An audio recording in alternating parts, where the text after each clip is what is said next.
Friends, मैं doctor Sumit Srivastava live bliss आज आपके सामने ओमाइक्रॉन रिलेटेड कुछ ऐसे प्रश्नों के उत्तर दूंगा जो आज के टाइम पे सभी लोगों के मन में कॉमनली उठते हैं।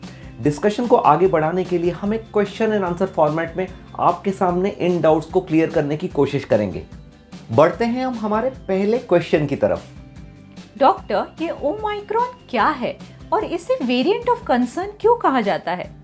Omicron SARS COVID family virus का एक वेरिएंट है जो सबसे पहले साउथ अफ्रीका में 24 नवंबर 2021 में पाया गया था।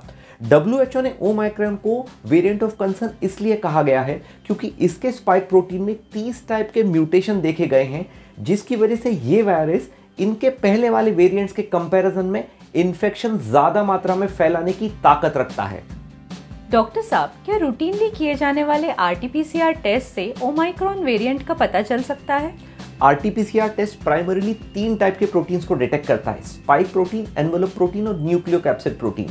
जैसा कि मैंने पिछले प्रश्न में आपको बताया था कि ओमाइक्रॉन वेरिएंट में स्पाइक प्रोटीन का म्यूटेशन होने की वजह से RT-PCR टेस्ट में स्पाइक प्रोटीन का ड्रॉप आउट देखा जाता है। कुछ सिलेक्टेड पेशेंट्स में जीनोमिक सीक्वेंसिंग करने की सलाह दी जाती है। ऑल सेड एंड डन, इन सब टेक्निकल चीज़ों के चक्कर में न पड़ते हुए सभी डॉक्टर्स और पेशेंट्स को ये सलाह दी जाती है कि अगर RT-PCR टेस्ट पॉजिटिव आता है तो स्टैंडर्ड प्रोटोकॉल फॉलो करके ट्रीटमेंट किया जाए। डॉक्टर, क्या पिछले डेल्टा वेरिएंट के कंपैरिजन में ये ओमाइक्रॉन ज्यादा खतरनाक है?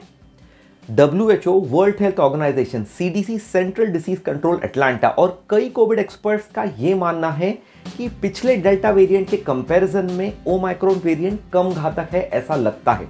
साउथ अफ्रीका और इंग्लैंड में की गई स्टडीज के अनुसार ऐसा पाया गया कि ओमाइक्रॉन संक्रमित पेशेंट्स में मैक्सिमम लोगों को हॉस्पिटलाइजेशन होने की जरूरत नहीं पड़ी। उसी के साथ सीरियस इन्फेक्शन मैक्सिमम लोगों में नहीं हुआ। भारत भर में भी ऐसी आशा की जा रही है कि ओमाइक्रॉन इन्फेक्टेड पेशेंट्स में माइल्ड इन्फेक्शन होने के चांसेस ही हैं, लेकिन एक्चुअल पिक्चर कैसे अनफोल्ड होता है वो over a period of time ही हमें समझ में आएगा। डॉक्टर, ओमाइक्रॉन से बचने के लिए हमें क्या प्रिकॉशन लेना चाहिए और क्या तैयारी करनी चाहिए? प्रिकॉशंस वही हैं जिनके बारे में पिछले 2 साल से हमें कंटिन्यूअसली बम्बार्ड किया गया है: hand hygiene, social distancing, avoiding crowded places and wearing mask. ये सभी प्रिकॉशंस इतने स्ट्रेट फॉरवर्ड और सिंपल हैं कि कई जगहों पर बदनसीबी से इन चीज़ों का तरीके से पालन नहीं किया जा रहा है। जहाँ तक तैयारी का सवाल है, एक ही ऐसी चीज़ है जो पूरे इंडिया को इस चीज़ में से बाहर निकाल सकती है, और वो है प्रॉपर वैक्सीनेशन। हमें इंश्योर करना चाहिए कि हमारा फर्स्ट और सेकेंड डोज का वैक्सीनेशन जल्द से जल्द पूरा हो गया है, और उसी के साथ साथ हमें ये भी इंश्योर करना है कि हमारे सभी नियर एंड डियर वंस, हमारे फैमिली मेंबर्स, हमारे रिलेटिव्स और कलीग्स का भी वैक्सीनेशन टाइम पे हो जाए, सो दैट हमें हर्ड इम्यूनिटी का फायदा हो सके। डॉक्टर साहब, मेरा अगला प्रश्न वैक्सीनेशन को लेकर ही है। क्या ये जो करंट वैक्सीन है ये ओमाइक्रॉन के अगेंस्ट काम करेंगी? ऑल्दो ओमाइक्रॉन वेरिएंट में मल्टीपल म्यूटेशंस देखे गए हैं, लेकिन एग्जिस्टिंग एविडेंस ऐसा कहीं भी सजेस्ट नहीं करती कि इस ओमाइक्रॉन वेरिएंट के अगेंस्ट में हमारी वैक्सीन नहीं काम करेंगी। तो सभी लोगों को जल्द से जल्द ओमाइक्रॉन वेरिएंट के अगेंस्ट में प्रोटेक्शन पाने के लिए वैक्सीनेशन लेना ज़रूरी है। और वैक्सीनेशन लेने का सबसे बड़ा फ़ायदा ये होता है कि बाई चांस अगर हमें इन्फेक्शन हो भी गया तो सीरियस इन्फेक्शन होने के चांसेस सिग्निफिकेंटली कम होते हैं, और प्रोपोर्शनेटली वैक्सीनेटेड पेशेंट्स को हॉस्पिटलाइजेशन होने के चांसेस भी काफ़ी कम होते हैं। सर, बूस्टर डोसेज के बारे में क्या गाइडलाइन सामने आई हैं? गवर्नमेंट के दिए गए निर्देश के अनुसार 10 जनवरी 2022 के बाद सभी health care workers, frontline workers और जो लोग उनकी एज 60 के ऊपर है, इन सभी में बूस्टर डोज या प्रिकॉशनरी डोज लगाया जाएगा। उसी के साथ 3 जनवरी के बाद गवर्नमेंट की ऐसी भी गाइडलाइंस आ गई हैं कि 15 से 18 साल के बच्चों में भी वैक्सीनेशन शुरू होने वाला है। डॉक्टर, ओमाइक्रॉन के इन्फेक्शन में पेशेंट्स में क्या सिम्टम्स देखे जाते हैं?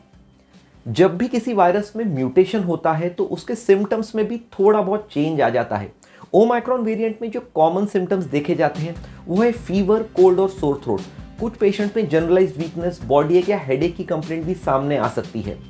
प्रेजेंट रिपोर्ट्स ऐसा सजेस्ट करती हैं कि ओमाइक्रॉन वेरिएंट में पहले वेरिएंट के कंपैरिजन में लॉस ऑफ टेस्ट और लॉस ऑफ स्मेल नहीं देखा जा रहा है।